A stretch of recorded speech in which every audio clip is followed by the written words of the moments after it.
Well, Happy New Year, Spring Lake Village. We made it. It's 2021. I don't know about you, but I would have had a hard time coping with last year were it not for my books, many of which you see behind me, and some good bottles of wine. What would the world be like if there were no books and no wine? Well, we have to go back about 16 centuries and thank a little band of plucky monks, in particular Irish monks, who kept the written word alive and were responsible for preserving the art of winemaking. So let's begin with our new series of lectures for 2021, our first lecture series entitled How Medieval Monks Saved the Written Word and Winemaking. So in this lecture series, we'll examine how the written word was kept alive in the throes of the collapsing Roman Empire, and how the art of winemaking was resurrected by the Benedictines in particular. So let's begin then with lecture one, Keeping the Torch Lit. It takes a monk to save civilization. So let's begin first with what was happening some 16 centuries ago in Europe. The Roman Empire was disintegrating as great hordes of Germanic tribes, the infamous barbarian hordes, were overwhelming many of the great city centers of the continental Roman Empire. So many of the great institutions, many of the great centers of learning, many of the law courts were collapsing, imploding as the barbarian tribes inundated these great cosmopolitan centers beginning in 405 AD. In 410, a triumphant Alaric, whom you see here in the left-hand corner, rode into Rome, the Visigoth ruler Alaric riding into Roman triumph, sacking the great city of Rome. Meantime, in Britain, Britannia, as it was called back then, many of the Roman soldiers were evacuating the frontiers. So the area around Hadrian's Wall, the frontier line of this region, was being evacuated as legionnaires were called in to help secure the frontier between Germany and the Roman Empire. So we find a world in a state of upheaval. So the civilized world, the world of the Greeks and Romans, was in a state of upheaval. Many of the great centers of learning across France, once known as Gaul, northern Italy, continental centers of Spain, etc., were in a state of collapse. Then as Lombards, Goths, and Franks began to pillage many of the great institutions, sacked many of the great libraries of Roman patricians. So what happened to many of the manuscripts, many of the great Greco-Roman texts? Well, they were either plundered or burnt in the same way that the great library of Alexandria had been destroyed by the Romans in the first century BC and later by the Muslims in the 7th century.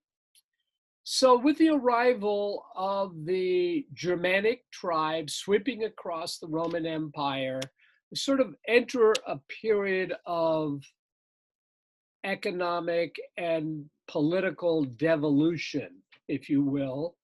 Sometimes this period from about 500 to about 1000 AD has been labeled the Dark Ages, a term I've never liked. It is true that the Greco-Roman world had imploded, and the great the great flourishing of Greco-Roman culture was on the descent, but not entirely extinguished, because many of these barbarian tribes actually embraced the Greco-Roman past. So we find the Ostrogothic king Theodoric, that you see here represented in a mosaic from the great city of Ravenna, becoming Christian and taking on many of the trappings of the former Roman Empire.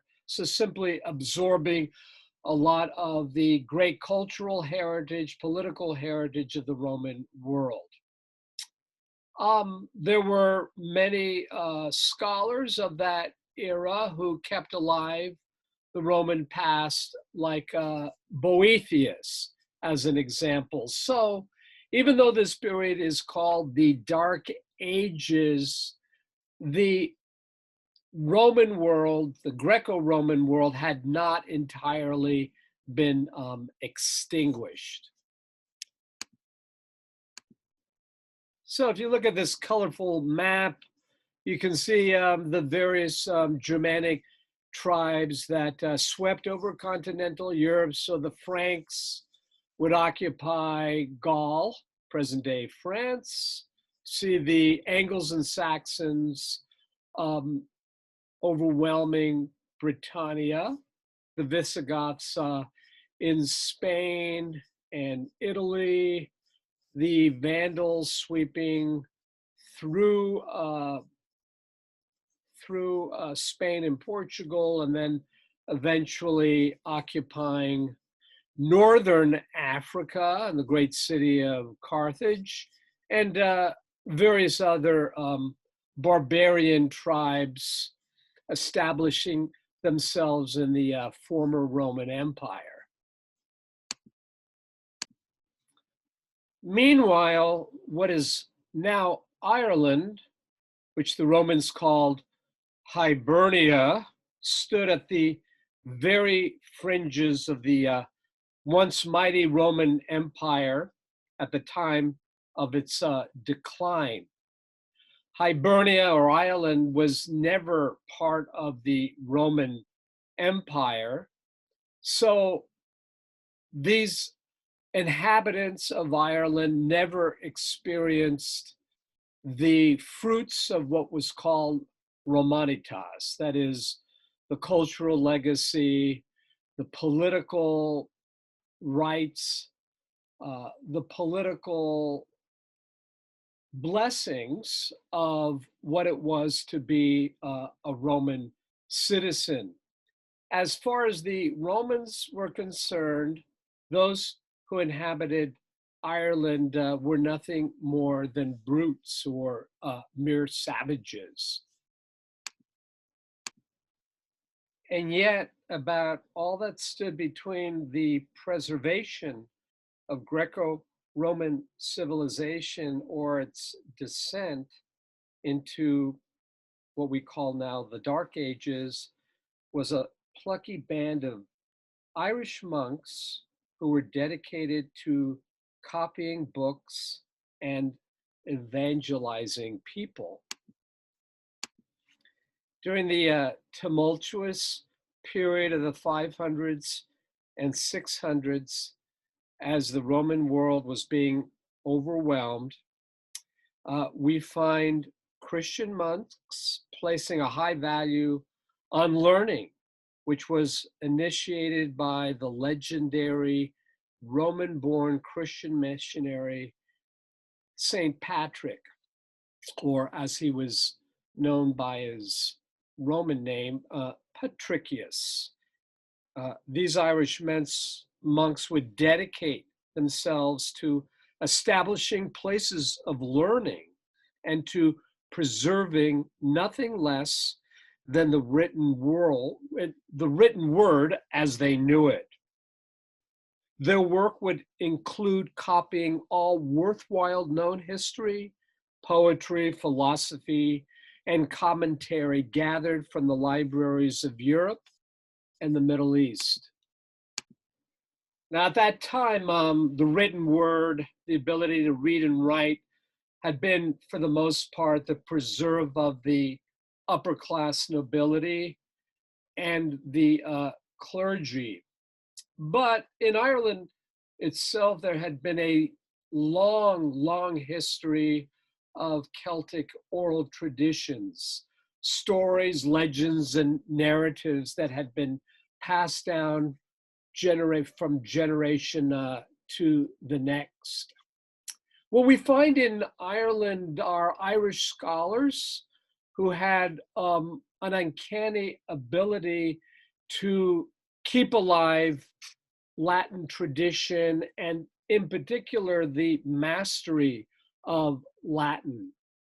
And Latin monks had become so skillful and so thoroughly adept at their mastery of Latin and scripture that by the 700s and 800s, we find them traveling to the great courts of Europe, establishing monastic orders and learning institutions in order to teach Hiberno-Latin in particular, that would enable the monks of these new orders to read scripture.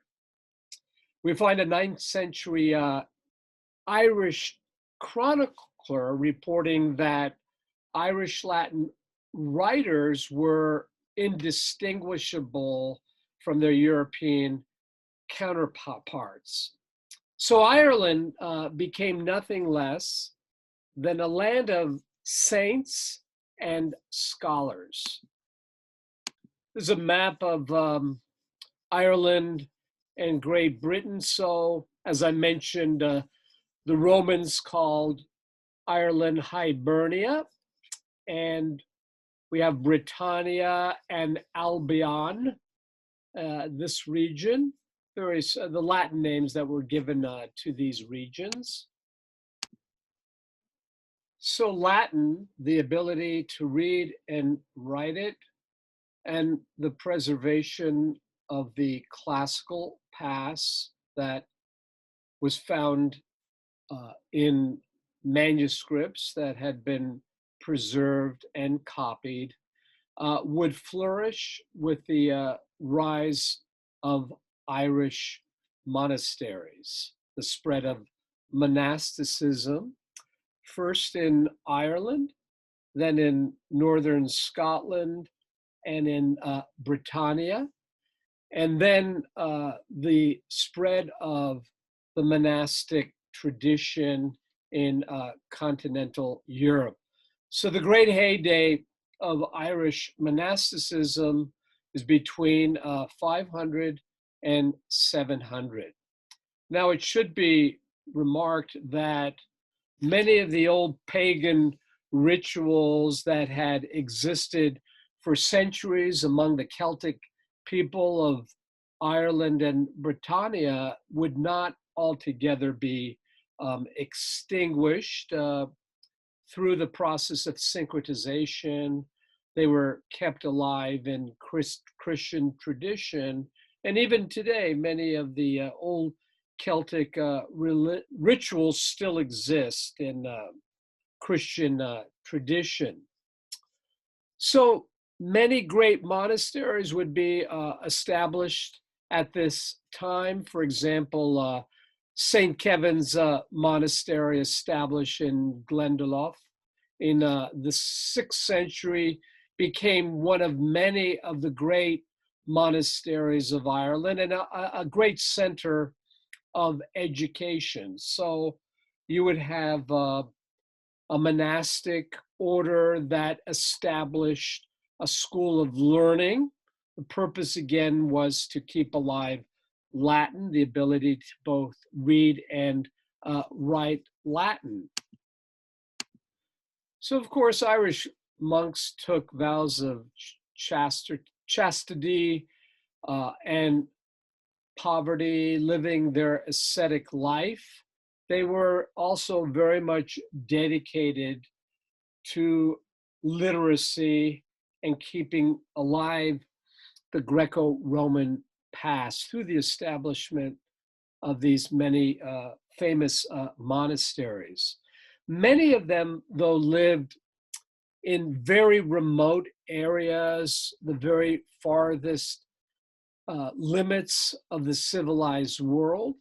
One of the most famous was located off of Ireland's County Kerry, Skellig Michael, which would become one of the greatest centers of learning and preserving and copying manuscripts at this remote outcrop at the very fringes of the civilized world.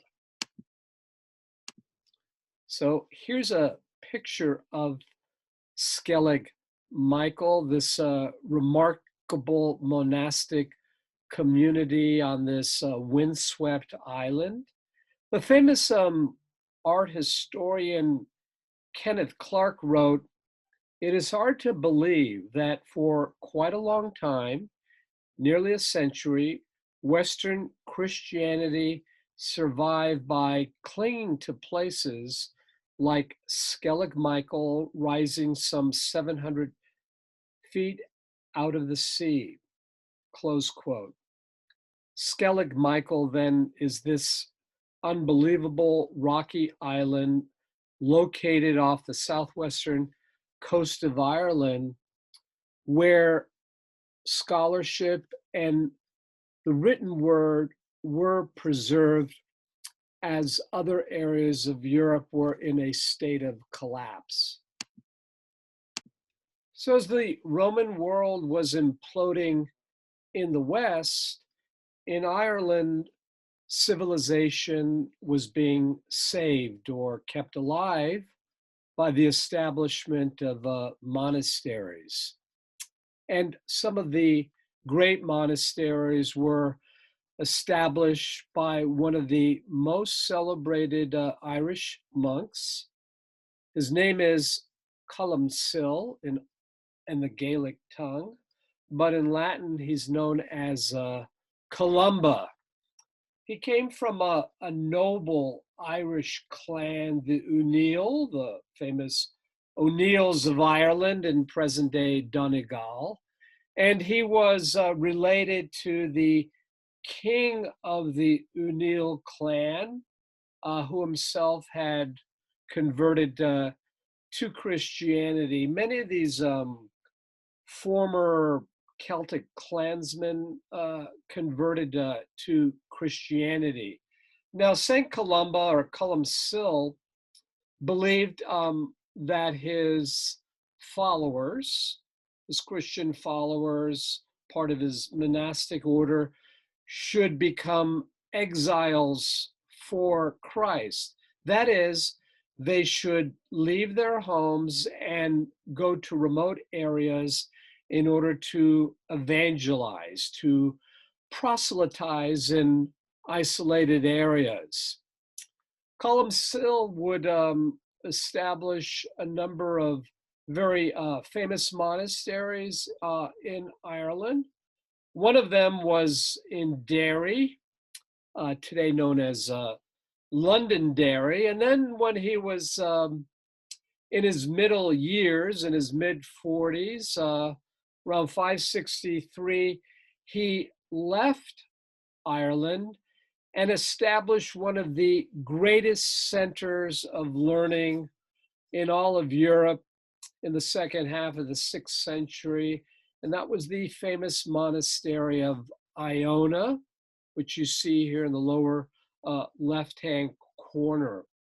Very famous for its literary tradition.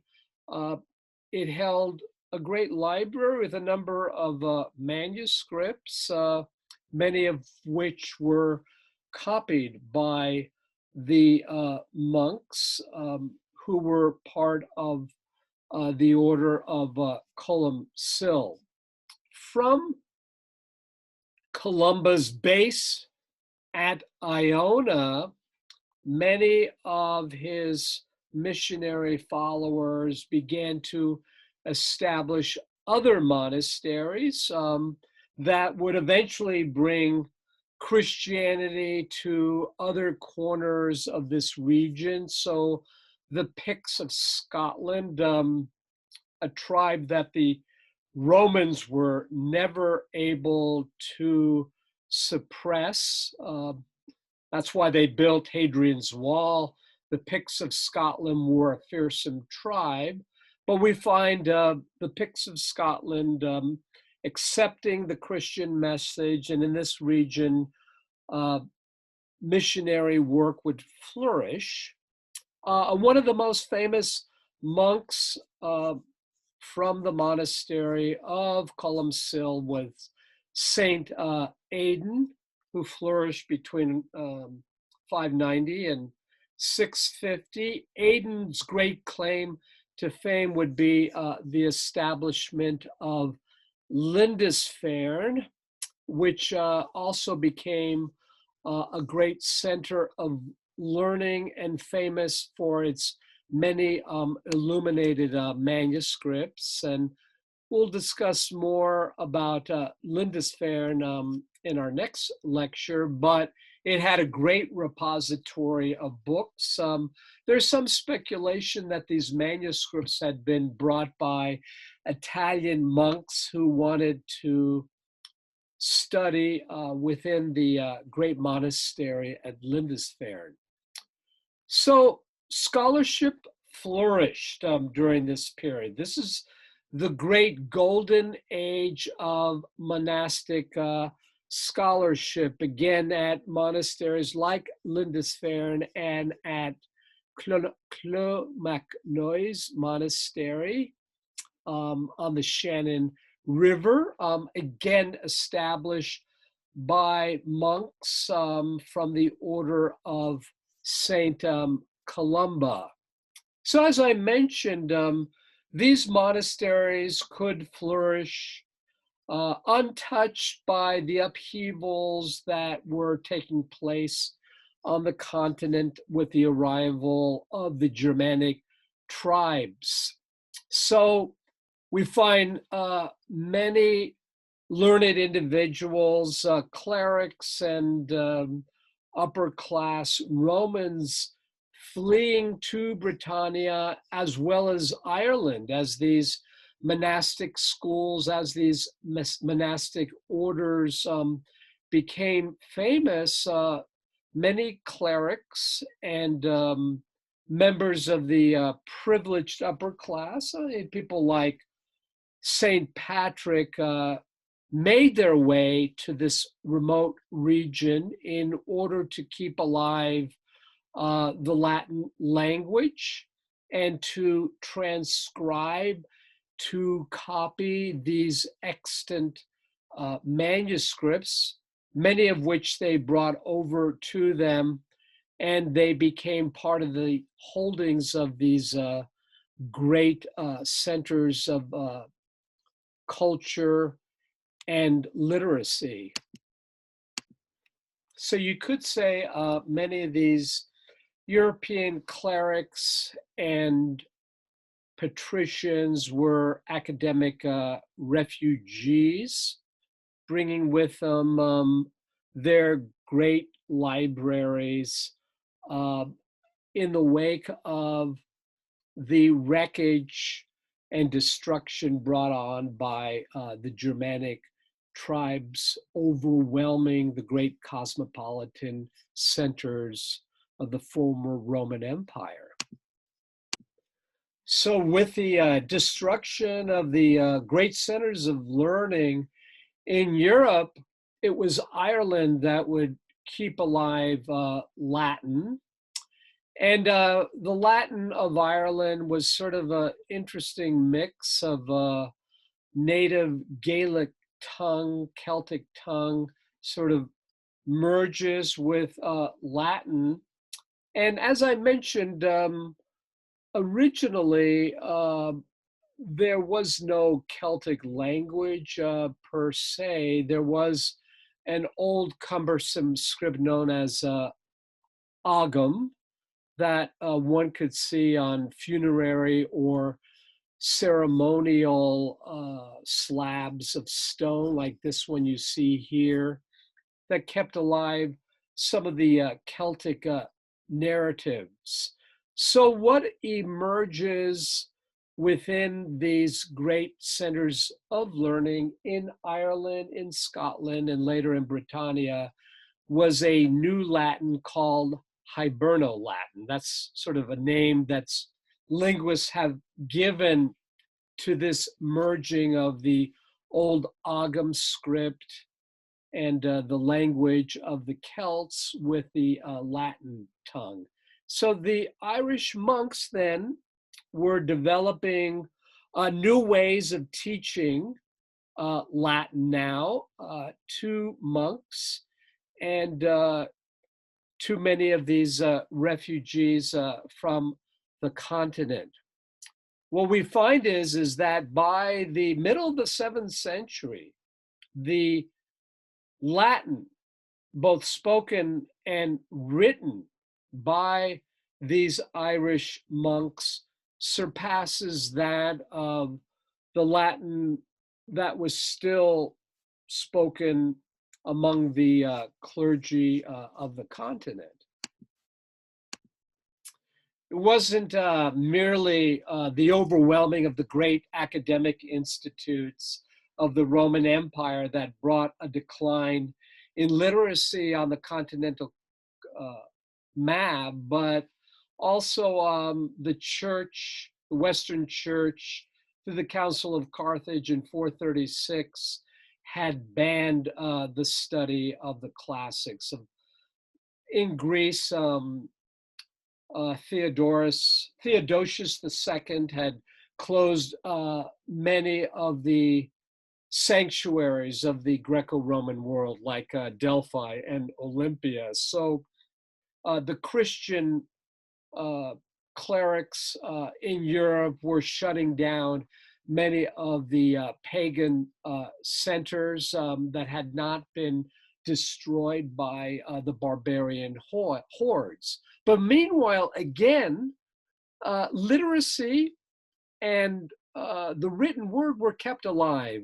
So in many ways, as Thomas Cahill in his famous work, How the Irish Saved Civilization, in many ways, these little plucky Irish monks were truly keeping alive the Greco-Roman past by fostering and instilling in a new generation of students the legacy of the Greco-Roman past.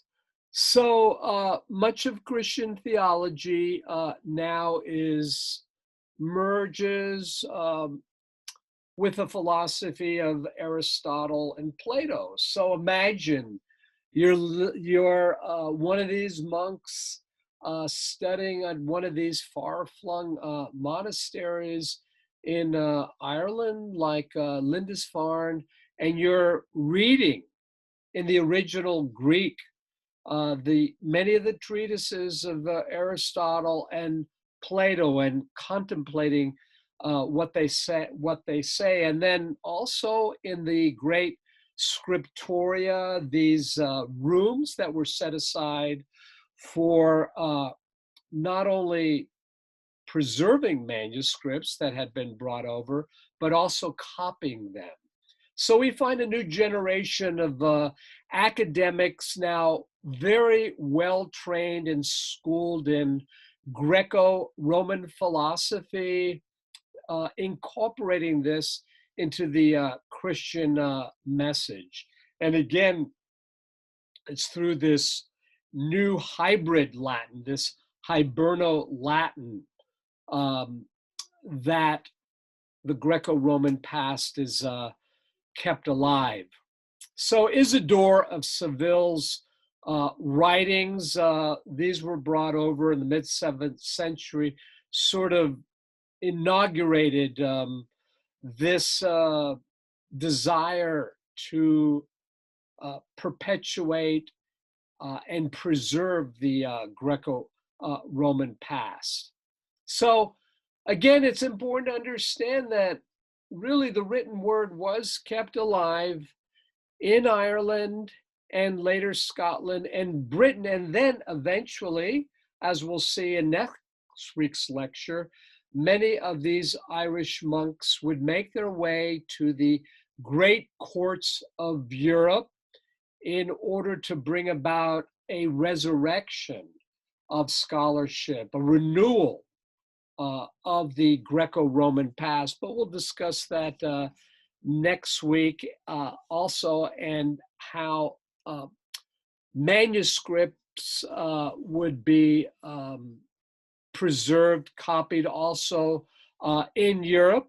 And we'll also talk about the glory days, the great heyday of illuminated manuscripts. So it is to the Irish that we must appreciate their great contribution to the preservation and the perpetuation of the written word. As I mentioned, many of these great monasteries had cells or rooms called scriptoria, where manuscripts, biblical in particular, but also Greco-Roman manuscripts were preserved, copied by monks, many with magnificent, beautiful, illuminated panels. And some of the greatest illuminated manuscripts came from this region of the world. We'll discuss next week the very famous Book of Kells, the treasure of Trinity College in Dublin. These magnificent illuminated manuscripts, the works of these monks and new trained generation of scholars who made their way to Ireland, Scotland, and Britannia. So the legacy of these Irish libraries and Irish scriptoria was nothing less than the preservation of Greco-Roman culture at the time that Europe was entering into a long decline, a nadir. The great era of Greco-Roman culture had come to an end on the continent, but Irish monks would keep it alive in these far western regions of the former Roman Empire. So next week, we'll continue our discussion of how monks preserved the written word, of how monasteries would be established in Europe, thereby keeping alive the written word and the Greco-Roman tradition. So I'm happy to see you all again next week. I hope all of you are doing well, and I look forward to seeing you next week as we continue our discussion of how medieval monks saved the written word and wine making. So I'll see you all next week.